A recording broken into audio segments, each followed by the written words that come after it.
সাদা পরি টোটাল 3টা ব্যবহার করার পর আপনার আর সাদা পরি একটা সিঙ্গেল দিনের জন্য ব্যবহার করতে হবে না।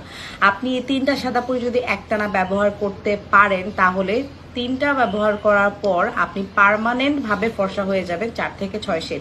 এরপরে যদি আপনার তারপরও আপনার আরো দেয়ালের মতো ফর্সা হইতে মন চায় তাহলে অবশ্যই 1 মাস গ্যাপ দিবেন, এরপরে ইউজ করবেন। এবং সাদা পরি যদি আমাদেরটা ব্যবহার করেন অবশ্যই গলায় অ্যাপ্লাই করবেন, বিকজ না হলে 7 দিন পরেই দেখবেন, 7 দিন 10 দিনও না, 7 দিন পরেই দেখবেন ফেসের কালার এটা মনে হচ্ছে যে একটা মাস্ক পরে আছেন আর গলার কালার আলাদা হয়ে যাবে। পাশাপাশি আমার কিন্তু গলায় রিঙ্কলস এর সমস্যা ছিল, সাদা পরি ইউজ করতে করতে আমার রিঙ্কলস এর প্রবলেম চলে গেছে। ইভেন আমি কিন্তু সাদা পরি আবার ঠোঁটেও লাগাই, যার কারণে ঠোঁটের যে পিগমেন্টেশন ছিল সেটা পর্যন্ত চলে গেছে। সাদা পরিতে আপনি ফর্সা হবেন 4 থেকে 6 শেড, এরপর চোখের নিচে কালো দাগ চলে যাবে, চোখের উপরে কালো দাগ চলে যাবে। এই 3টে আমার নিজের ইউজ করা, এটার উপরে ঢাকনাও আমি ফালাই দিছি, মানে পড়ে গেছিল একবার, খুলে পড়ে গেছে। হ্যাঁ, সো এটা ডোন্ট মাইন্ড, আপনারা এমন পাবেন না ব্যাপারটা। সো এভাবে সুন্দর করে ফেসের মধ্যে অ্যাপ্লাই করবেন, গলার মধ্যে অ্যাপ্লাই করবেন এবং সুন্দর করে ভাসা ভাসা করে ঘুমাতে যাওয়ার 1 ঘন্টা আগে অ্যাপ্লাই করবেন। আর যদি আগে আমাদের সিরাম কোনোটা অ্যাপ্লাই করতে মন চায় তাহলে 5 মিনিট আগে অ্যাপ্লাই করবেন, এরপরে আমাদের সাদা পরি অ্যাপ্লাই করবেন।